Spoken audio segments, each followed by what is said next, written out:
আসসালামু আলাইকুম। আমার প্রিয় বোনেরা, অনেক সময় দেখা যায় 10 দিন পার হয়ে যাওয়ার পরও রক্ত যাচ্ছে। তখন আপনি কি করেন? নামাজ কি বন্ধ রাখেন নাকি পড়েন?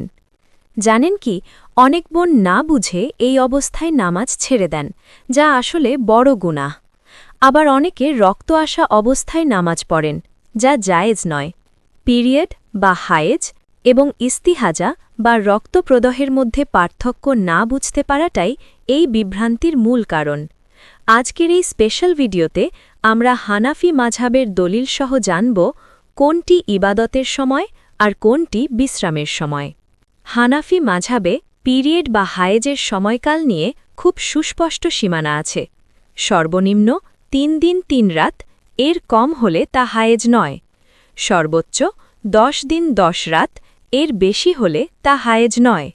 যদি কারো 3 দিনের কম বা 10 দিনের বেশি রক্ত যায়, তবে সেই অতিরিক্ত রক্তকে বলা হয় ইস্তিহাজা। আর ইস্তিহাজা মানে হল আপনি অসুস্থ, আপনি নাপাক নন।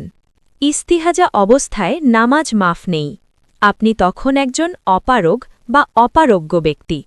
প্রতি ওয়াক্ত নামাজের জন্য নতুন করে অজু করতে হবে।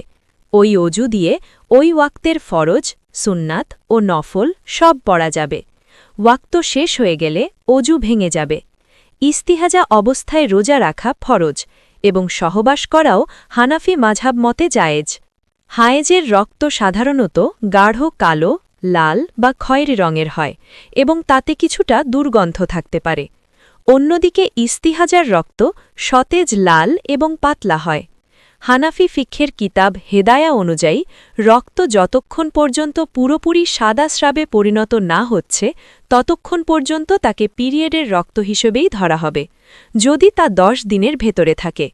হায়েজের রক্তে কোরআন তিলাওয়াত নিষিদ্ধ, কিন্তু ইস্তিহাজা অবস্থায় আপনি নামাজ পড়ছেন মানেই আপনি পবিত্র। তাই এই অবস্থায় আপনি কোরআন স্পর্শ করতে পারবেন, তিলাওয়াত করতে পারবেন এবং মসজিদেও প্রবেশ করতে পারবেন। অনেক বোন এই পার্থক্য না বুঝে ইবাদত থেকে দূরে থাকেন।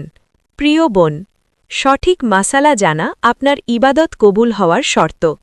এই আলোচনায় আশা করি আপনি হায়েজ ও ইস্তিহাজার পার্থক্য বুঝতে পেরেছেন। এই গুরুত্বপূর্ণ ভিডিওটি আপনার পরিচিত গ্রুপগুলোতে শেয়ার করুন। আল্লাহ আমাদের সঠিক দিন পালনের তৌফিক দিন। আসসালামু আলাইকুম।